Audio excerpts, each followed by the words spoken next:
favorite color, we're in touch. You stay on the scene, be closer than the closest. You stay in my dreams, you make up my being. Please never go away, I wanna find you every day. It's all okay, okay, okay, okay, okay. I just wanna be in touch, in touch, in touch with you. In touch with you. In touch with you.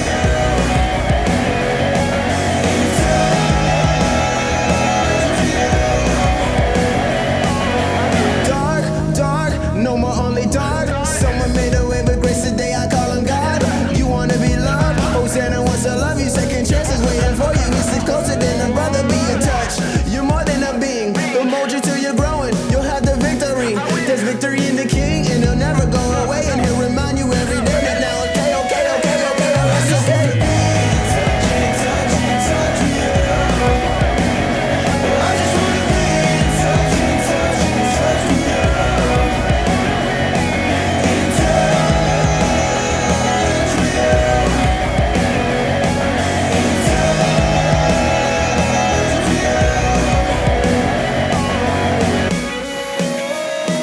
I just wanna be in touch, in touch, in touch with you.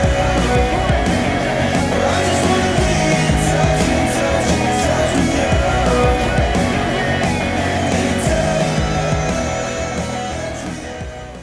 What's up, First Church students? So it is Wednesday, so that means that tonight is Fusion. I do want to let you know that Fusion is going to be a little bit different tonight, but I have two things that I want you guys to be aware of. The very first thing is camp, July 6th through the 10th. Make sure that you are signed up for it. I promise you do not want to miss this year of camp. We're going back to Look Up Lodge. Go to First Church Students Facebook page, you can find a link there, Instagram page, or you can go to firstchurchgastonia.com/students and sign up for camp there. The second thing is this, mission trip to Nashville. If you would like to attend, it is August 3rd through the 6th. All you have to do is go to firstchurchgastonia.com/students and sign up for that mission trip as well. Tonight, like I said, is going to be a little bit different. I sat down this week with Clara Painter, who is a licensed therapist here in Gaston County. We sat down and talked through how this time of life is affecting everybody. So what I want you to do is sit down with your parents. So if you don't have a parent with you right now, go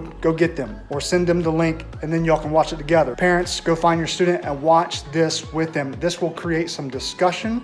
And so students, here's what I want you to do. You have some friends that may be going through some tough times right now because of this coronavirus situation. Parents, your students may be going through some situations. We all want to be somebody that approaches and tries to heal situations. This conversation that's going to be happening tonight is going to give you a little bit of an edge to help talk to somebody about what they may be going through right now. We're going to have some worship, and then we're going to join in the conversation with myself and a licensed therapist. Thanks so much for being here tonight, and we hope that God is blessing you right now. Love you guys, miss you, and hope to see you real soon.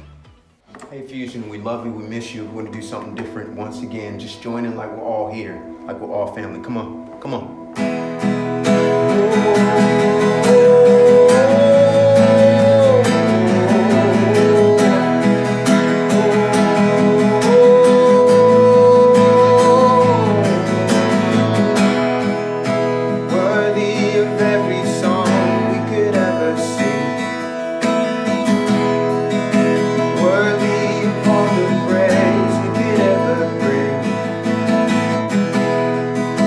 Worthy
only one who could ever say, worthy of every breath we could ever breathe. We live for you.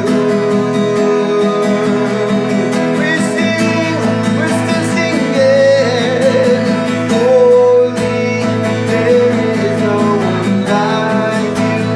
There is none beside you. Open up eyes and wonder. Show me who you are. Fill me with your heart and lead me in your love to those around me. Yeah. Oh,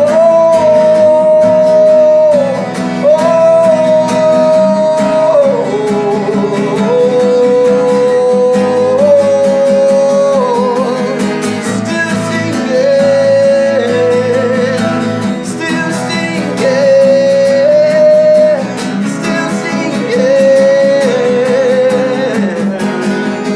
and I will not be shaken. I will build my life upon your love. It is a firm foundation. I will put my trust in you alone, and I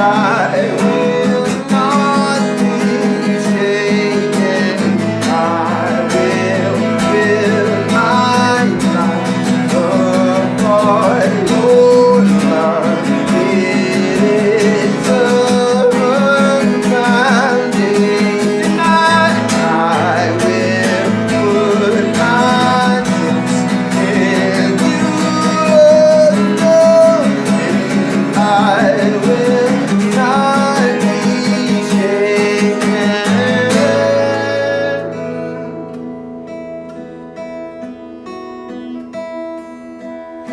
Holy, there is no one like you. There is none beside you. Open up my eyes and wonder. Show me who you are and fill me with your heart and lead me in your love to those around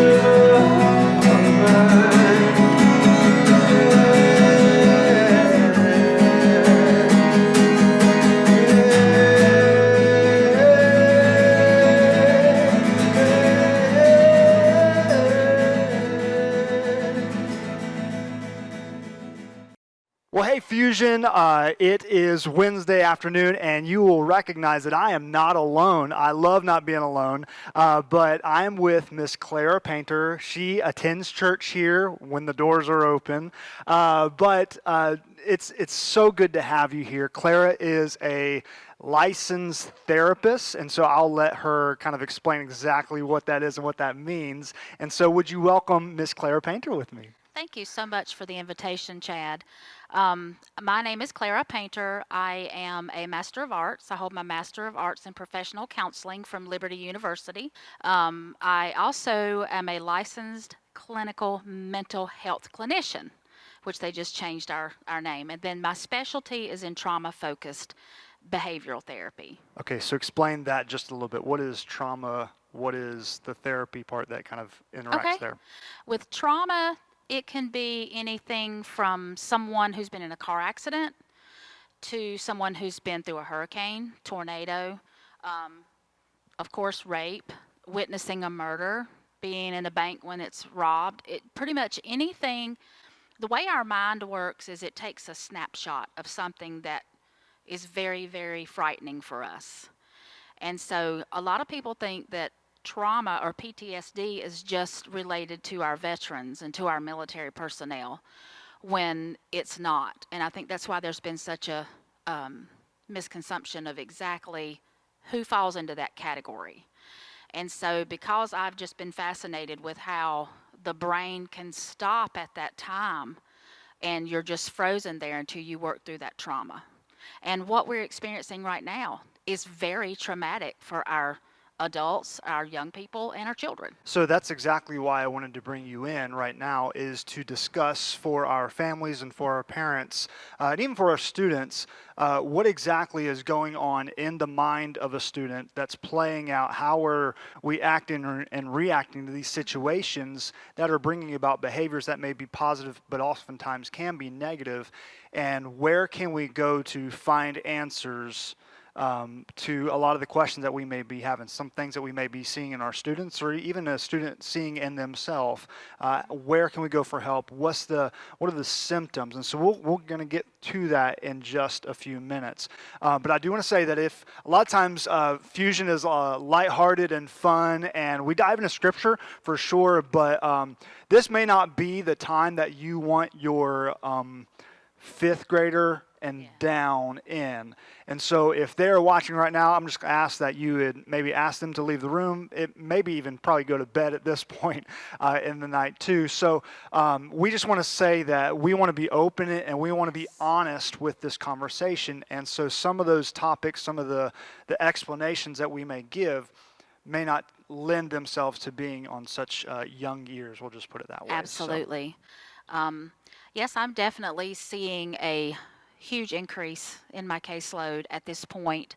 A lot of children, teenagers, and adults, frankly, are afraid of the unknown.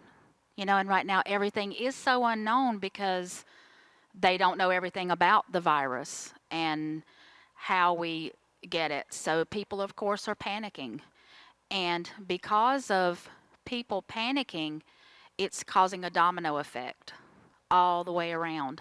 So everybody's being affected by it. You think of something as minuscule, or we may think as something as small as just a sickness going around, or in a lot of our students' cases, not being able to be around friends even as much as they are normally, how that can impact them. And even just that stipulation of that rule that I'm sorry, you can't, can have huge negative impacts that they may start secluding themselves, or they may start acting out in negative behaviors in some ways, and how that can kind of just cascade in the domino effect. And so what we want to do is kind of, what are the symptoms early on that we can notice as parents or as adults or even as friends for another student? What are some things that we can look for in other people that we can say, hold up, I'm seeing this in your life? And that's what brothers and sisters in Christ should do.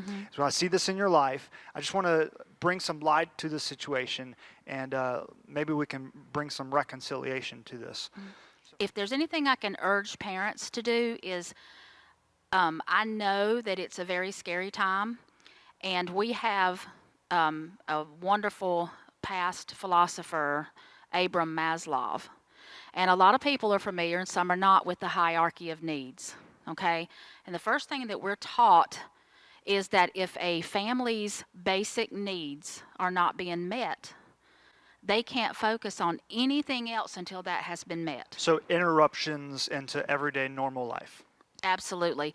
And not, on top of what we're seeing now, that all the toilet paper's gone and the paper towels are gone and heavy whipping cream and cheese and meat. And so there is one thing, but then you have people who are not able to work. So now they're home with their children, they're teenagers, the kids are home with their parents. They don't know where the next check is going to come from, if they're going to have power, if they're going to have water, be able to pay their rent. So there lies one huge problem, and parents, I get it. It's a very frightening thing. However, our children and our teens are watching us to see how we are going to handle this, which is why it's so important that we watch them. Okay, I've had to deal with a 15-year-old who ran away from home because she thought that her parents were just being mean because they wouldn't let her go to her friend's house. So she took it upon herself and ran away from home. So, of course, we had to find her, explain to her how dangerous this is.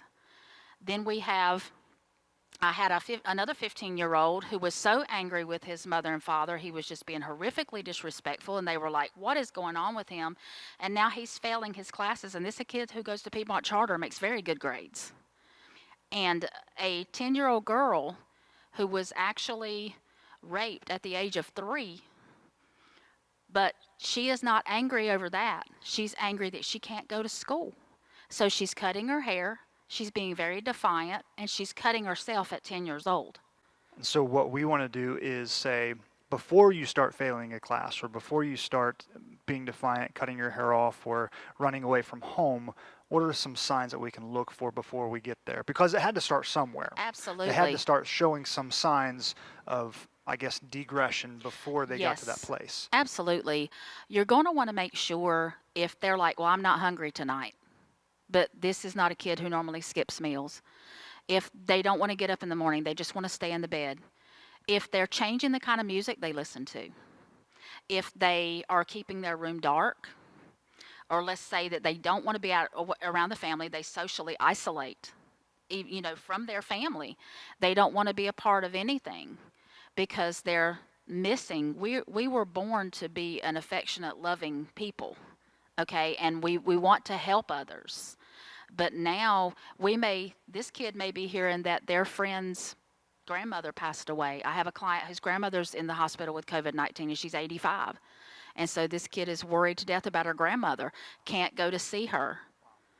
So we need to watch for the signs. Anything that's out of the norm for your kid. If you got teenagers, we all know, we're going to get some disrespect and we're going to get some back talking. But I'm talking anything that is interrupting their ability to live their normal life. I have a client myself who has started acting out sexually, and she's only 12, because she has more access to the internet, more access to Zoom and FaceTime and Instagram and all that stuff. And so I've had to tell her mother, you can't be so liberal with this. You've really got to watch because she's heading down a very slippery slope. I think what we want to say is mental health issues have always been around. Absolutely. They manifest themselves differently. Mm-hmm. And with technology and with just simply the age of where we are right now, Mm-hmm. there are different ways that it is coming out. Absolutely. In the past, it may be through alcohol abuse, Mm-hmm. or it may have been through bullying, or you can keep going on and on Mm-hmm. about which ways they would have manifest themselves. Mm-hmm. But right now, there are just different ways that mental health is kind of showing itself. Absolutely. And I think another thing that's exacerbating it is that it's affecting the whole family right now. But right now, as I began with Maslow's hierarchy of needs, you have parents who are wondering, how am I going to feed my child? And so they are so focused on what are we going to do, that the children, the teens, are falling through the cracks. And the parents like, well, this is just their way to deal with it. They're going to stay in their room. When there may be so much more. You may have a teenager who's in a relationship and is grieving that they can't see their boyfriend or girlfriend. I mean, that's serious to them. So then you have everything is just compounding on top of the other. So something that may be trivial to us as an adult may not be trivial to a student. Absolutely. Simply there are some people, and granted, there are people that are more outgoing and more people person. Extrovert. Extrovert. Thank you for that. They may be more extroverted than some people.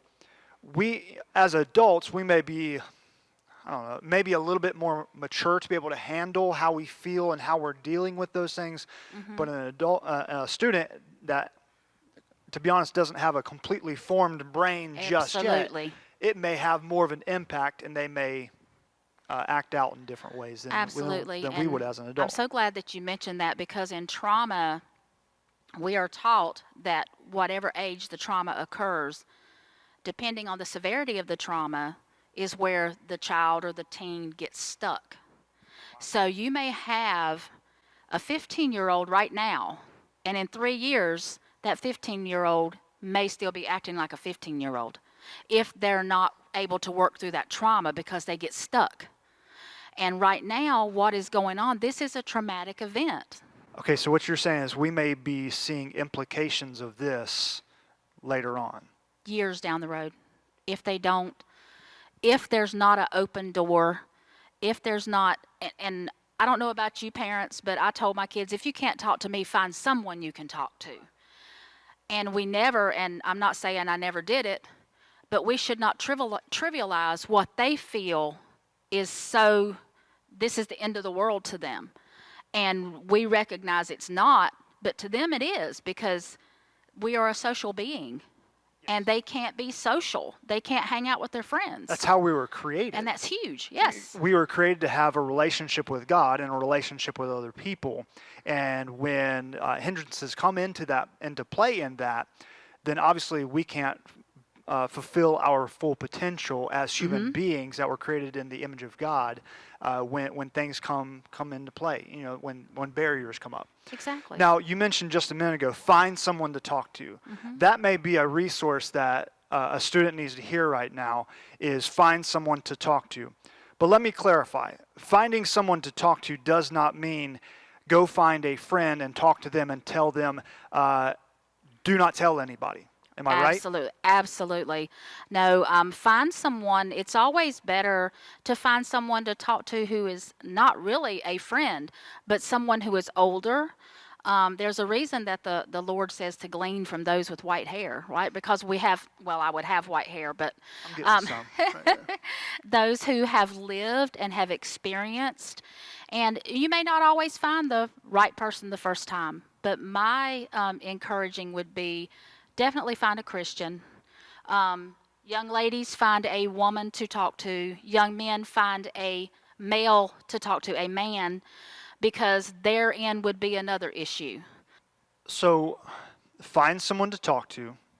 Make sure it is gender specific. Absolutely. And I would even add to that, make sure it's somebody that you look up to in a godly sense. Absolutely. And I think what's so key right here is don't lead with words, never tell someone.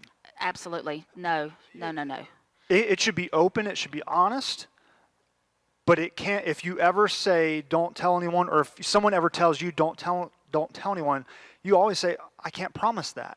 If it's something that's going to harm yourself or somebody else, then that's when it goes to the next level. If someone confides in you that they are depressive, if someone says that they have some anxiety and they're wanting to hurt themselves, or having dark thoughts, deep dark thoughts, or have even thought about ways that they are going to harm themselves. Absolutely. Then the promise of I can't tell someone, you don't want to break that trust of that individual, because you want to be there for them, don't you? And so when you say, I promise I won't tell anyone, what are you going to do in that instance? What are you going to do in that situation? And because you want to keep their trust, but you've promised that you're not going to tell. So never make that promise of I won't tell anybody. Okay, so we have talked on a couple of different topics. So let's talk specifically about this, quote unquote, the stay-at-home order, or the small groups, 6 feet apart. You can't gather in large crowds, which has impacted sporting events that our kids are used to. Obviously, the school situation. It's impacted graduations. It's even impacted gathering with other friends. Absolutely. So I know myself, and always wanting to look for the best in my kids, and maybe something that they are showing I just kind of overlook because I don't know, misplaced, put it in a different compartment of my brain, just thinking, well, there's nothing wrong, or that's just today, they're having a bad day or a bad week or whatever. So how can us as parents look at a student who is going through, and I'll use the word trauma, because that's what some it is. of these graduates, seniors in high school, it's been an upheaval in their life, something they have worked for their entire life, and it has not gone the way that is planned. My heart breaks for them. Mine honestly. too, absolutely. I've always been a school nerd, and I've loved school, and my graduation, I can't imagine how I would have felt in 1981 not getting to walk. So what can we do as parents to say, I don't want to overlook that my kid is isolating themselves. I don't want to overlook the fact that my kid is playing video games until wee hours in the morning and doing barely getting by in schoolwork, or you know what I mean? Exactly. So what are some things that we can look for as parents to say, hey, these are really red flags that are coming up that we need to really pay attention to? We as parents know our child better than anyone. So anything that we know is not the norm for them. And I would encourage making time to do puzzles together as a family. Pop popcorn and watch a movie. Get in with my grandson. I build a fort in the living room with chairs and blankets, and we go under there and we watch Trolls. You know, there are ways that we can say I love you and I'm here without even having to say a word. And that is the most important thing, is getting that teenager to talk and build that. If it's not already there, make this a positive of the corona, that the communication and relationship between you and your child has blossomed. Maybe it's something they always wanted, so that can help that graduate who is not able to walk. Trying to find the positives, is really what we can do to help our children. Okay, so I will tell you from my memory in my high school years, the last thing I wanted to do was to be cornered with hey, why are you acting this way? So what you're saying is create opportunities and memories that it just kind of happens. Absolutely. Because see, you don't, and all you teenagers out there, you can say, well, Miss Clara, what do you know? But I do know, I had 2 teenagers, is that you guys, I don't want to talk to my mom. I don't want to talk to my dad. I can't talk to them about that.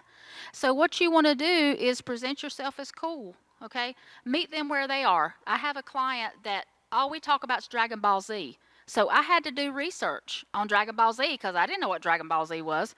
So now we role play characters in Dragon Ball Z. You got to meet your kid, no matter their age, where they are. So don't expect your student, your kid, to act a certain way, No. just like you were, or maybe even you are. Don't expect them to act a certain way. Meet them where they are, and then that trust will come. They already have a certain level of trust because you're a Yes, parent. yes. And it's deep down inside, and so you just want to break through those walls just a little bit. So create those memories. I love the idea of popping popcorn together and just sitting and being together. I think that's a huge part, and that's probably what a lot of students will remember coming out of this is the additional family time. And I think that's healthy. Something that has happened because of this that is probably not healthy, and it wasn't really necessarily healthy before, but is the additional use of technology. So talk about the technology, the amount of technology that our students, because our school is now all online, and then add in the social media on top of it that was already there, and then just the amount of stuff, just downtime and people expecting to be entertained and all that kind of stuff. Talk briefly about that and Okay. the impact that's happening there. You can be doing something so innocently. I was looking for something to talk to a client about butterflies and how the transformation and relate it back to the spirit. And when I clicked on butterflies, a pornographic picture popped up. So even me as an adult, that can happen. So with the increase of social media, I have found that the kids they're bored, okay? They have more access to computers because the schools supplied children who didn't have them. Now they have them. And that's why parents, we can't get so caught up in our worries and fears that we're not monitoring what they're doing at all times, because that's how the evil one can creep in at any minute. So we have to be vigilant. Even if, like we said before, somebody gets mad at you, they're going to know if you just continue to tell them, it's because I love you. We've got to find ways to build that trust, because with trust is going to come open communication. And I hope I answered your question. You did. So you said the word monitor. And I think that's a very broad, wide definition type of word, and I think every parent uses it differently. We may have an open door policy We may have a give me your phone whenever type of policy. You may have a I'm checking behind your search browser policy, or the internet goes off at this time policy, or those types of things. And that's how you monitor. I think the important thing is to tell your kids, we are monitoring because we care. Because we care, because we love you. And there's never a bad time to say, you know what? We may have to start caring a different way than we've cared before. And today is a new day. And so from today, this is the rule, or this is the policy that we have. And to say, hey, let's go over this. What are some positive things that you see about this? What are some negative things that you see about it? What is this communicating to you of when it seemingly looks like I'm taking away your device? What does that communicate to you? Well, and to open that dialogue and talk through that as well. Well, we have to also, and again, I don't mean to say scare your kids. However, we have to look at California just released pedophiles and rapists back out on the street because they don't want them to get the coronavirus in prison. Okay? So we're having people released early from jail. And when we have certain types of people that we in the therapy world feel the only way they could ever change is through the love of Jesus Christ. But that, if we present to them that causes us great concern, that just as I innocently was searching butterflies and Aiden was innocently searching chairs, look what happened. We just want to be sure that we're protecting you, because you can innocently, if we come to a young person and say, I believe you that this was an innocent thing, instead of, oh my God, what are you doing? It's all in the way you communicate things, and I try to teach this to people all the time. You can tell me, oh, Clara, your hair's so long, but I think it looks better short. That's going to make me offended. But if you're like, you're so pretty, and I loved it when your hair was short, then that maybe make me pause to think, maybe I should cut my hair. You see what I'm saying? It's all in the way we communicate things. So if you, kids or students, if your parents address a topic of conversation, know that it's probably not of them just wanting to set more rules on top of you. And the parents, you're not just wanting to have more rules just to catch your kid doing something wrong. Absolutely. Make sure the wording that you use and make sure the ears that you have on is one of restoration. Absolutely. I'm wanting to bring you back into a right relationship with God and a right relationship with us as parents. And sometimes that can be really hard to do because our mind thinks, well, what you don't like the way that I look now in your situation. Yeah, and also another thing, parents, is that I urge from toddlers up, don't look for what's your kid doing wrong. Look for ways to praise. I'm a firm believer in rewarding and looking for ways to praise. That if you look for ways to praise, look for ways to spend time with your kiddos, then you're going to get more possibility of an open communication, which is detrimental, especially during this time. I love that so much. So as we're wrapping up, I just want to reemphasize a few things. Number one is be a listener. Be someone who is ready to listen to issues and the problems. And as you mentioned, Christians are the ones who are supposed to be there to heal. Absolutely. Right? And especially during this time, be a listener, be someone who is ready to heal. Don't just be one that kind of passes it off as not a big thing, not a big deal. There's a crisis happening, and we're going to see the end results of this in the future. It's not necessarily happening. The peak has not just happened right now as far as mental health goes. We're going to still see the implications of this later on. So be a listener. Be someone who is proactive. Don't hold secrets. Absolutely. Right? Share when it's supposed to be shared. But then also, when it comes to parenting, make sure that you're looking out for your kid. As a student, look out for the needs of other people. As a parent, look out for the needs of your own kid. Monitor how somebody is, or just be aware of how somebody else is acting. Kind of be the one that goes for that hard conversation. And don't just sit back and wait for them to come to you. Right. And then also as parents to kids or students, teenagers, monitor what your kids are doing when it comes to their technology. Absolutely. And it's a new day. I always say it's a new day. It's a So new it day. starts a new conversation, and there can be more monitoring or less monitoring depending on the day. And so just Absolutely. have that conversation with them. I guess if there's one thing that I would really want to stress for young people, for teenagers, is that I hear a lot from them in my sessions is they just don't get it. And you don't understand. So if I would urge parents of anything, it is to please, please do not downplay or trivialize Right. what they're feeling. Right. And I'm not saying you guys are. I know this church, and I know that you guys love and care about your kids, and Chad and Courtney and all the people who work with the young people. But never trivialize That's right. what they're feeling. If they had planned a game night with somebody and now it can't happen, Right. that's huge to them because that's their social outlet. Just make this a special time for them so that when they look back on 2020, it's not all negative that, hey, I grew closer to my family. Yep. We played old school games and we had cookouts. I've told parents, take a tent out in the backyard, have a camp out, have s'mores and hot dogs and do things that we used to do before we had all the technology and got so busy. Yeah.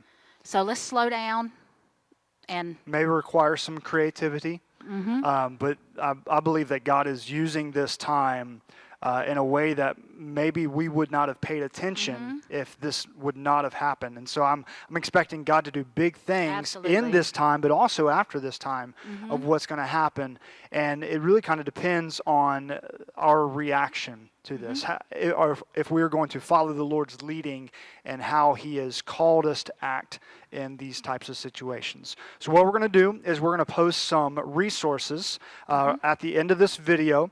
And so Claire's going to help me compile some of these things. And so we'll post some resources that you guys can check out, look at as a family or as a student or even as parents, that if you ever need some help in some areas, that you can definitely reach out and know. Well, Claire, thank you so much. Thank you for joining asking. with us tonight. I truly enjoyed it. Hopefully it was helpful to you as well. And so we're going to go ahead and end with a word of prayer, and then we'll go on to our next thing. Okay. Father, thank you so much for your goodness. Thank you for Clara and her time that she has spent sharing with us. God, we ask that you do big, big things in the lives of our parents and students and families. God, may your church go out and be a healing place for all nations. We just thank you for Jesus, for his sacrifice, for salvation. And God, we thank you for the place that you're promising us in heaven. We look forward to that day. In Jesus Christ's name, amen.